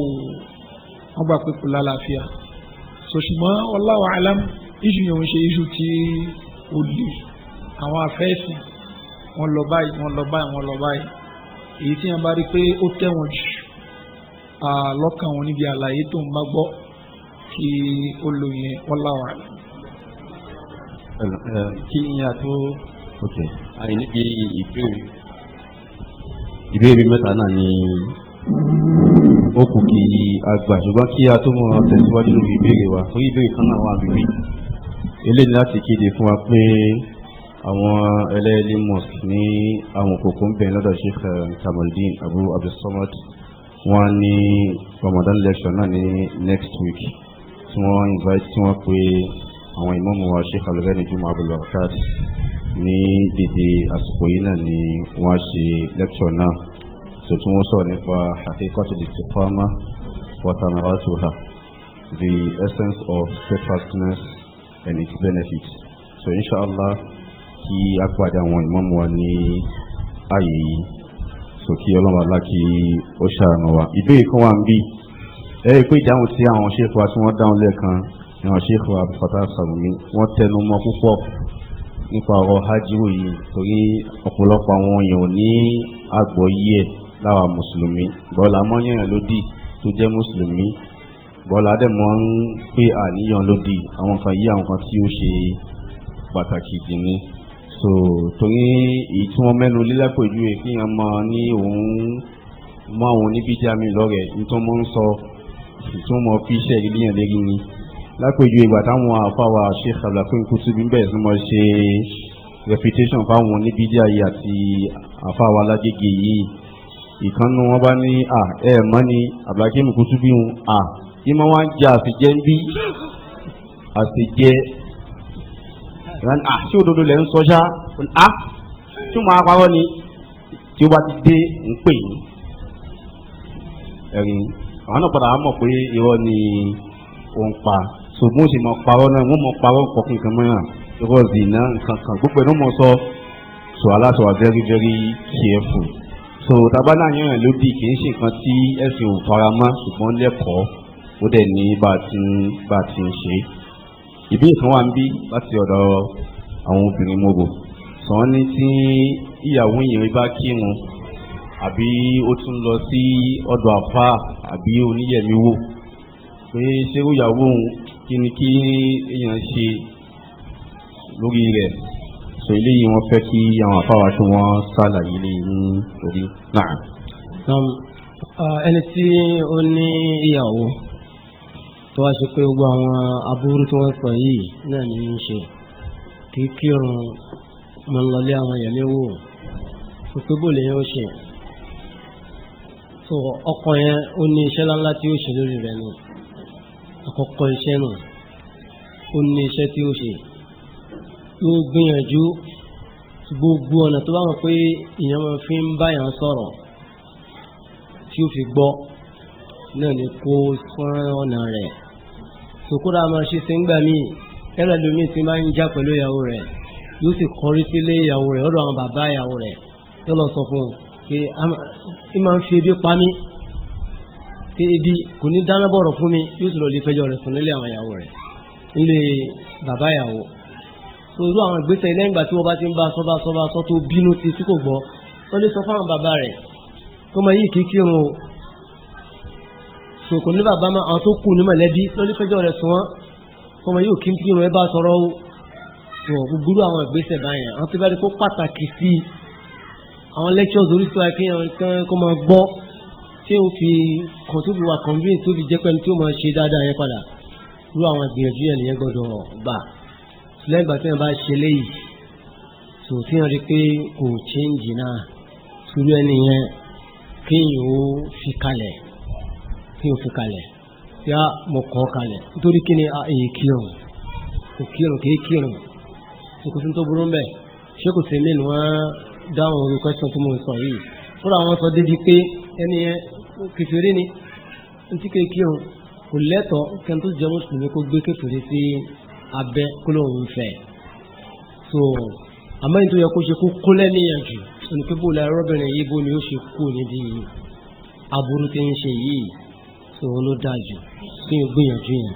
so lẹ́yìn ìgbà tí èèyàn bá ṣe gbìyànjú tí èèyàn gbà tí kò gbọ́ so kéèyàn yọ̀ǹda rẹ̀ kí ọmọ fi kalẹ̀ kí ọmọ wà pẹ̀lú rẹ̀ ń fi kalẹ̀ kọ́mọ kí ọmọ náà ni kó sì máa bẹ̀rẹ̀ pẹ̀lú mi irú nǹkan báyẹn kọ́ bá mu wallahu a'lam. ìbéèrè kan náà wà ní ibi tó jẹ́ jìbì pé so mo bá wọn fáwọn tí ń dáhùn ẹ̀ náà ti pẹ́ ṣùgbọ́n àmọ́ bóyá ni ẹ ṣẹ̀ṣẹ̀ débi bí ni wọ́n ní ṣé ẹ̀rí wà fún ìmọ̀ àwọn àlùfáà fún ọmọ ìjókòó kó mọ́ kí wọ́n tún ní àwọn ń gbé orúkọ ọmọ jáde tó ṣe ẹ̀rí wà fún ilé nínú sunnah nabi sallallahu alayhi wa sallam. alhamdulillah wassalatu wassalamu ala rasulillah wa ba'd.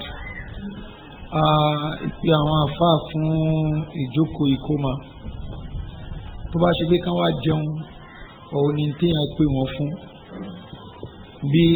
èèyàn ṣe pé àwọn èèyàn yòókù náà pé kán wá jẹun eléyìí kò sí nǹkan tí ó burú ń bẹ torí pé ẹran àkíkọ̀ tí a bá pa ní tó wà fún náà ní jíjẹ a ní sọnù nígbà tá a ṣe owó ló fòrì tí wọ́n ní ká pẹran à á pa á jẹ náà ni ó bá wù ẹ́ o lè gbé dàjì sínú freezer kó àti àwọn ẹbí ẹ̀ máa jẹ díẹ̀díẹ̀ kókó bẹ ní pé kí ni òun jẹ náà ni òun fáwọn èèyàn jẹ so kó fáwọn èèyàn jẹ kó invite wọn wá kán wá jẹ àbó dín òpin káàkiri àbó ń pín tútù fáwọn atálíkà àdúgbò gbogbo ẹ̀ náà jíjẹ náà ni ó ṣì ń pàdé so ṣùgbọ́n má jẹni tó ṣe pé yóò máa fi sáàbù àwọn èèyàn kéèyàn ẹlòmíì nísìnyí ó lè ṣe ẹja nǹkan kan mọ́ra wọn bí àṣà tá máa ń ṣe tipẹ́tipẹ́ sáà ní káwọn àfáà kan wá sọmọ lórúkọ láàárọ̀ so yóò wá bí ẹja tútù kan yóò sáré ṣe yẹn so ìrọ̀lẹ́ ní wàá pa ẹran àwọn ọlọ́tí ní wàá fún ní ẹran tí wọ́n máa jẹ so eléyìí kò bá ẹ̀kọ́ ẹ̀sìn mu so ṣùgbọ́n ṣé àwọn àfa àwọn ní iṣẹ́ kan tí wọ́n á ṣe níjókòó yẹn kò sí iṣẹ́ kan tí wọ́n á ṣe ju pé tamara opportunity àti báwọn èèyàn sọ̀rọ̀ ó dá káṣàwọn ẹ̀ láǹfààní kan sí kejì ṣùgbọ́n ìṣe wípé no torí lecture gangan òun la fi gbé àkíkọ̀ yìí kalẹ̀ eléyìí kò bá mu àkíkọ̀ ní wàlímà ní àyè jíjẹ ní àwọn àyè nípele so a lè fi opportunity fáwọn afáwa ń jókòó ká ní kí wọ́n bá wọn sọ̀rọ̀ kan sí kejì káwọn èèyàn benefit presence àwọn afá níjókòó yẹn ṣùgbọ́n kó ṣe pé torí lecture gangan la fi organize àkíkọ̀ yẹn ni ẹlòmíì ní súnmọ́ ikọ́ bá wà ń bí àkíkọ̀ kan táwọn wá ń ṣe lecture táwọn wá ń pín oúnjẹ yóò máa bínú pàpẹ́ ẹ stop oúnjẹ tẹ́ ń pín yẹn bó ni ó ṣe stop oúnjẹ ìpìlẹ̀ ìjókòó yẹn ìpìlẹ̀ oúnjẹ gangan ni ẹ̀yin lẹ ti lecture bọ̀ nítorí pé ẹ fẹ́ kí ó wúlò fáwọn èèyàn ṣùgbọ́n wẹ programu tá à ń ṣe nísìnyí àwọn ń pín àwọn foods ni ó wá distract àti alẹ́ pé kí ni ẹ stop kìíní yẹn torí pé eléyìí gangan ìpìlẹ̀ rẹ̀ ni pé kí ni ìdánilẹ́kọ̀ọ́ la gbé kalẹ̀ fún wọ́n ń pín nǹkan fáwọn èèyàn ìyẹn já wá ni so àkíkọ̀ ó pa àwọn èèyàn kan wá jẹun ní bó ṣe kó pa àwọn èèyàn kan wá gbọ́ lecture lè wọlé wàlímà ìpìlẹ̀ ni pé káwọn èèyàn wá jẹun so lecture ó lè já wọlé mbẹ́ so kò jẹ́ bí àárín yẹn ṣe jẹ́ wallahu a'lam. ní ìbéèrè ilé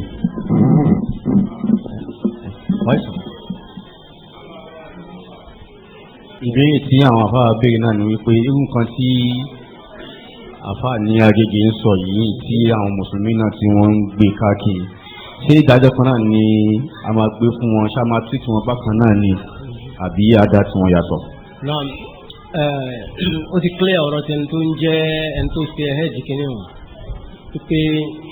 bóun ṣe rí lélẹ́yìí pẹ̀lú pé òun gangan ni ó gbé ọ̀rọ̀ yẹn jáde àwọn tó bá ń jẹ́ àwọn àtẹ̀lé wọn ìdájọ́ tí wọ́n máa ń yàtọ̀ ṣùgbọ́n aláìmọ̀ kan yan hánrán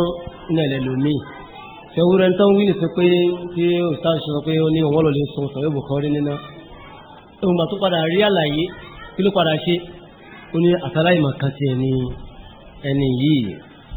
tó túmọ̀ sí pé àwọn tí wọ́n ń tẹ̀lé wọn lè fi lè gbé ìdájọ́ tí wọ́n lè àfẹ́ntí ẹ̀ bá tó rí pé wọn náà òun náà mọ kéwú tí kò ní ó dùn pé òun náà fi ń sọ gẹ́gẹ́ lódodo tí ó kún wọn náà rí ni tó ní òun gẹ́gẹ́ wo bóun ṣe gbàgbọ́ òun gbàgbọ́ pé àbúrò rẹ̀ òkúrọ́ ni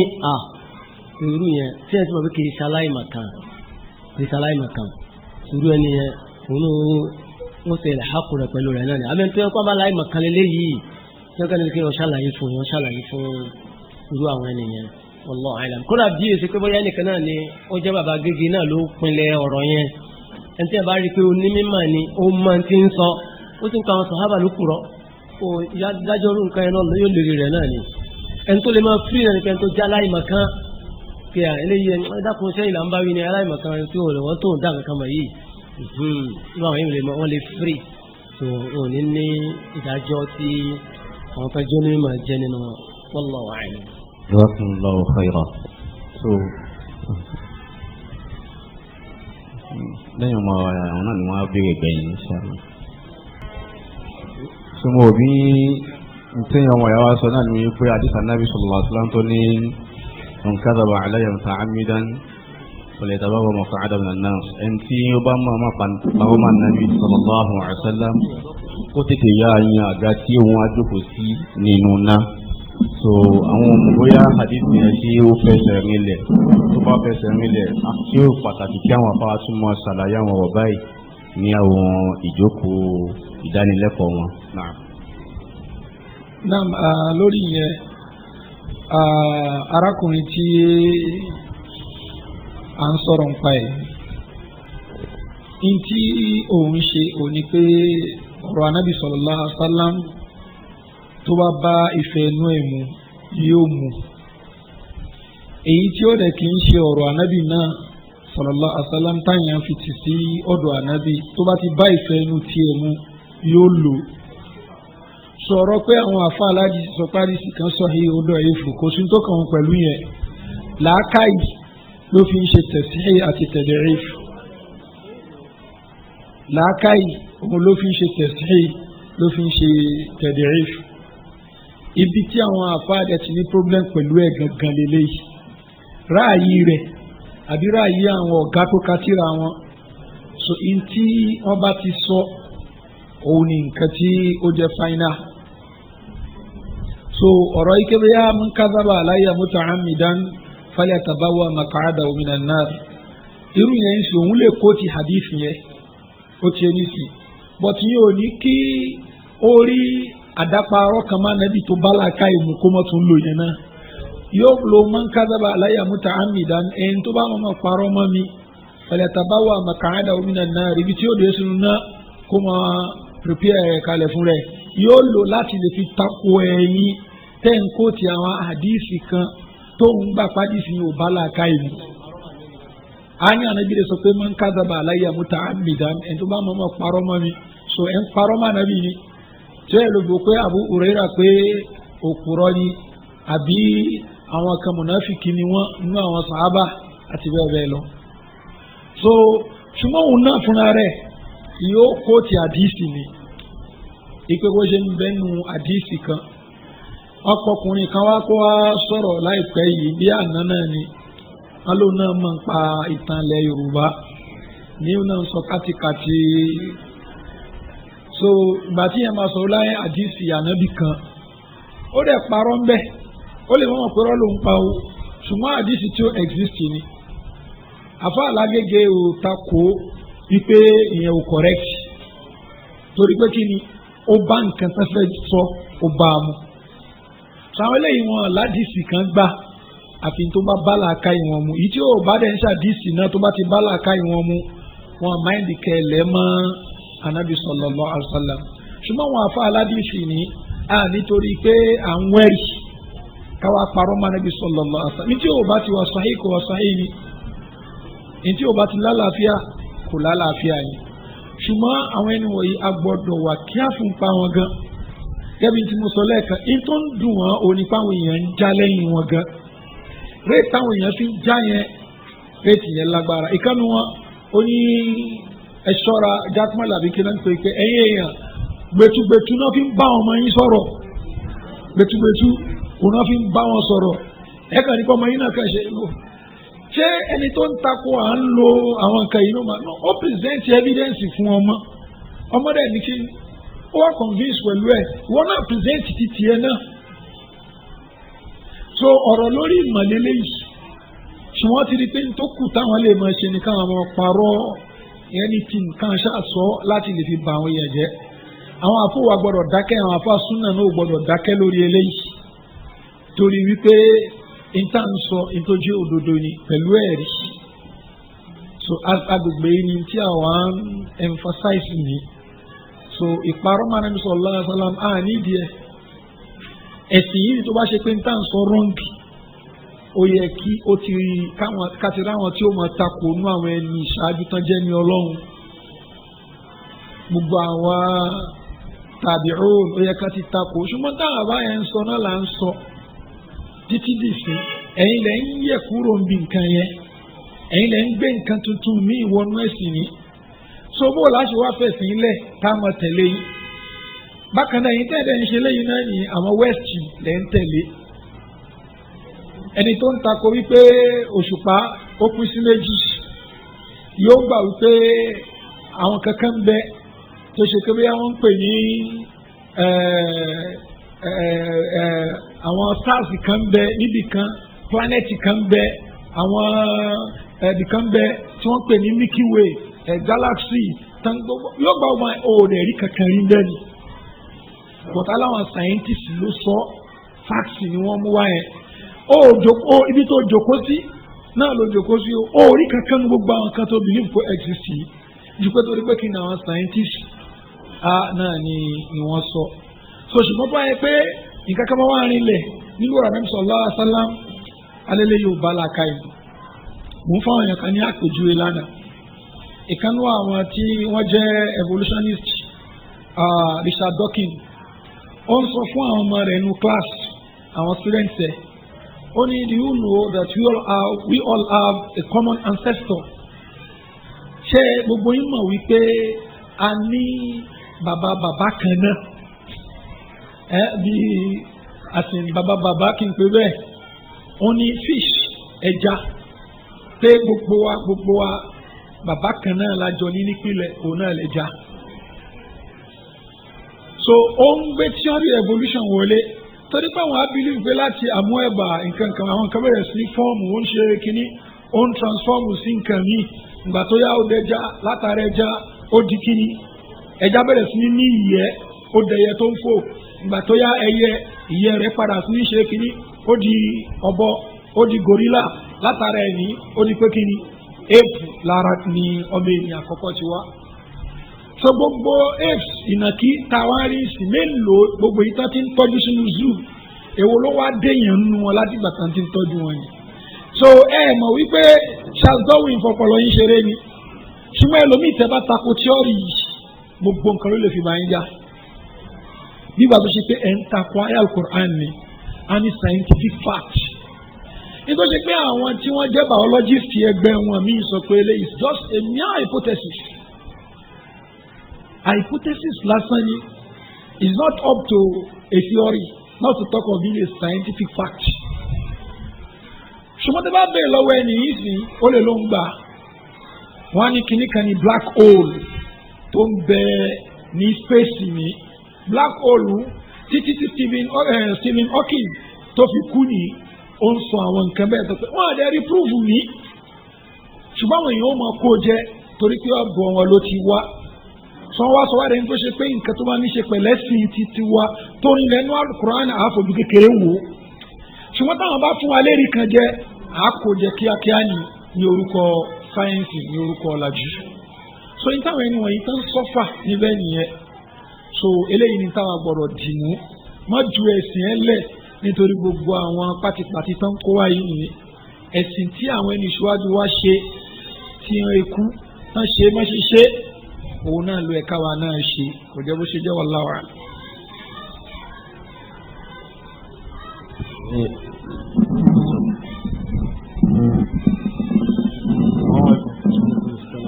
Question mi ni wípé ìjẹ́ ohun ilẹ̀ nínú súnà bọ̀tàrí mọ́ṣáláṣí onísúnà tó ń pè ìhun nínú àwẹ̀ yìí lẹ́ẹ̀mẹ́ta. So wọ́n àkọ́kọ́ náà pè kan àwọn fi jí àwọn tó fẹ́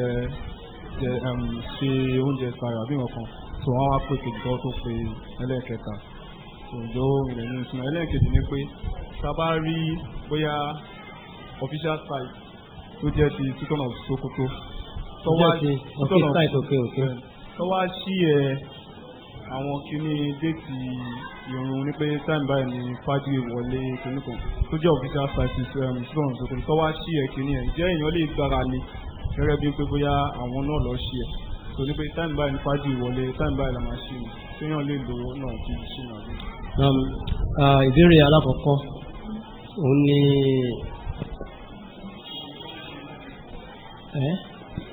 mo ní ẹ̀mẹ́ta. ìpèrún ní ẹ̀mẹ́ta ìgbéra nínú kìíní ẹ̀ náà ń ṣẹlẹ̀ lóòótọ́ nínú àwẹ̀ báyìí so bóyá bíi 3 àwọn mi lè pè mí pé 3 so irú irun yẹn kò sí ìtumọ̀ fún rárá irun àkọ́kọ́ yẹn tó ń pè bí aago mẹ́ta yẹn irun méjì náà ló máa wà ní àsùbá ní wàá fi kẹ́ fàjù àkọ́kọ́ yóò jẹ́ pé ìgbà tí alfajr kẹ́rì tó ń bá yọ ìgbà yẹn èyàn sì lè tọ́pù oúnjẹ èyàn sì tún lè kírun ní ìgbà yẹn so àkọ́kọ́ nìyẹn so ibẹ̀ ni ìkhtilaf ti wà pé iṣẹ́ àkọ́kọ́ nìyẹn kọ́ pé as-salatu khayrun minan nawm àbí ìkejì so ẹlẹ́ẹ̀kejì nígbà tí fájìrù bá ti di pé ó yọ tán kásìkò ló ti tó kéèyàn tí yóò tọ́pù oúnjẹ so ìrun méjì tó wà nìyẹn bọ́ tẹ́lẹ̀ kẹta tẹ́kọ́ máa ń pè yẹn kò mú kọ́dà pẹ̀lú àwọn míì ń pè wọ́n lé àwọn fẹ́ bẹ̀rẹ̀ àwọn fẹ́ ṣe tahajjud wọ́n á kó pèrò tó kò níbi kí wọ́n pèrò wọn báyẹn wallahu a'lam. na ẹlẹ́ẹ̀kejì òun ni pé nípa oṣù tí ó jẹ́ ti Sókótó àbẹ́rẹ́ ẹnìkan tí wọ́n ṣe tí wọ́n ti wá stipulate àwọn àsìkò sahur àbí iftar àbí so èèyàn gbọ́dọ̀ gbára lé yányán aláìní ní pé pàtàkì ló tẹ́yìn bá jẹun tó náà máa da kìíní yẹn mà bọ́n tó súnmọ́ jù ní pé kìíní yẹn táwọn máa ń súnmọ́ gan so tí ẹ̀rọ arẹ tó bá pàkíyèsí yàn tó tẹ̀ mọ́ kìíní yẹn ike tẹ́ǹtẹ́ ń ṣe sàhúrù yìí o so bóyá mistake wà mẹ́ pẹ̀lú tó jáde látọ̀dọ̀ ọba Sokoto àbí kankan so tí yẹn bá rí tẹnìyẹn sì sálàyé ṣe fún yàn kí wọ́n tẹ̀lé tẹnìyẹn o so because àwọn kan wọ́n approximate ní pẹ̀lú pé bí ó ṣe rí àbí nǹkan kàbí kó jẹ́ kó lo ìkíni geography lọ fi ṣe so bọ̀tẹ́ tó ń bá wo kíní yẹn tó rí pé kíní yìí ó lé àbí kíní yìí ó ti pàṣẹ jù tó bá pàkíyèsí yẹn tó yẹ pé ènìyàn mọ kíní yẹn ó nímọ̀ nípa rẹ̀ kí wọ́n gbà tẹnìyẹn so gẹ́gẹ́ bí ọ̀rọ̀ kàlẹ́ndà náà nìkan sọ pé oṣù máa yọ níjọba yìí kó wàrà di pé kò yọ ọmọ nígbà yẹn ṣùgbọ́n tí òun rí pé kò yọ ilẹ̀ yọ tẹ̀lé torí ọ̀pọ̀lọpọ̀ kàlẹ́ndà yẹn àwọn tí wọ́n ń lò bí abirù Saudi láti fi sọ pé àwọn fi sanwó oṣù àbí nǹkankan àbí nǹka kọ́kẹ́ wà fún kàlẹ́ndà lásán ni àmọ́ àwọn tí wọ́n ń ṣẹ́ lórí rẹ̀ àwọn máa ń bèsì lórí pé ṣó yọ àbúṣe yàn yọ wallahu a'lam. ìbéèrè gbẹ̀yìn tí wọ́n bí òun náà ni ìbéèrè tí ọmọ ìyá wa ṣẹ́ wọ́n ní tí yẹn bá sọ kankan nípa Nabi sallallahu alaihi wasallam kìí ṣe nǹkan aburú ṣùgbọ́n ó padà mú pọ́wọ́ tó ń sọ ọ̀rọ̀ tí yóò tú pa Nabi sallallahu alaihi wasallam ni ó sọ tí ó dẹ̀ padà túbá sí Ọlọ́run á gba ìtúbà rẹ̀ nígbà tí ó ti túbà yẹn.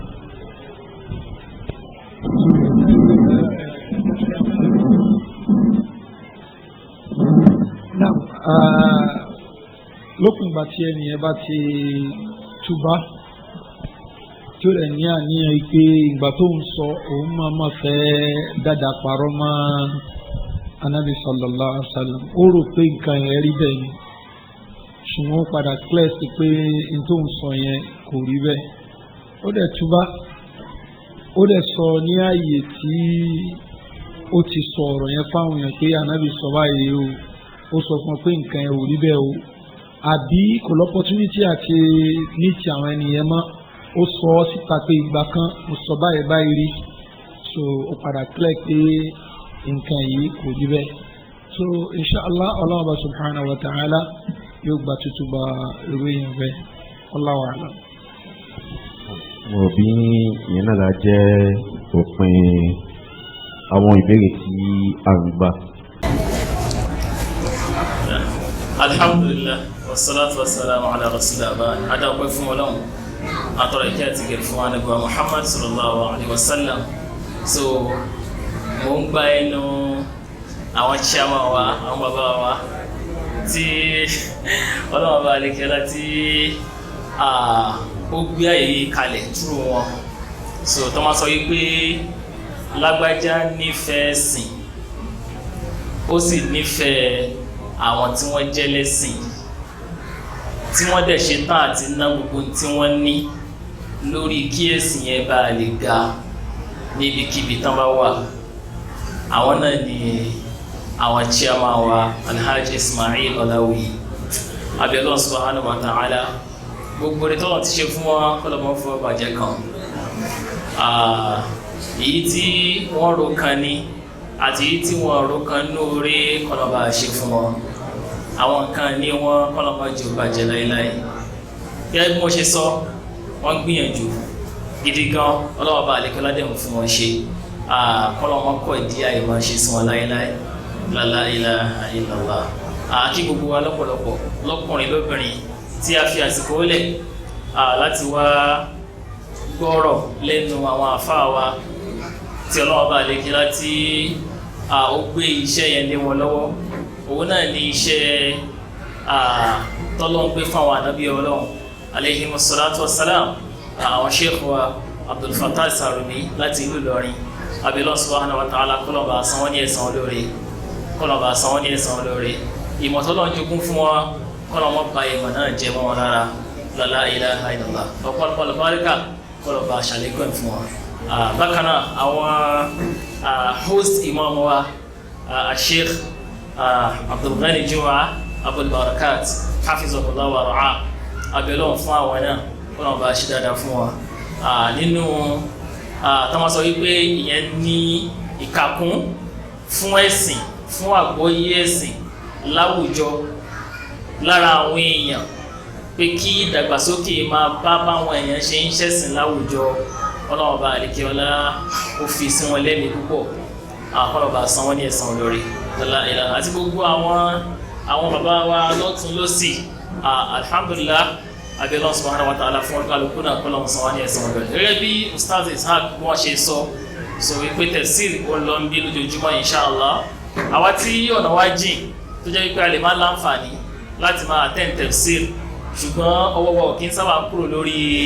lórí fóònù lórí Facebook naam Rahmatullah Central Mosque orúkọ ẹ̀ náà ni Facebook page so gbogbo àwọn programs wa a máa rí lórí ẹ̀ live inshallah orí àwọn tafsir yẹn nísìn ó wà bẹ́ẹ̀ live ẹni tí ó wò live ó máa bá lórí ẹ̀ later bí ọlálẹ́ ni àbí ní time mi Rahmatullah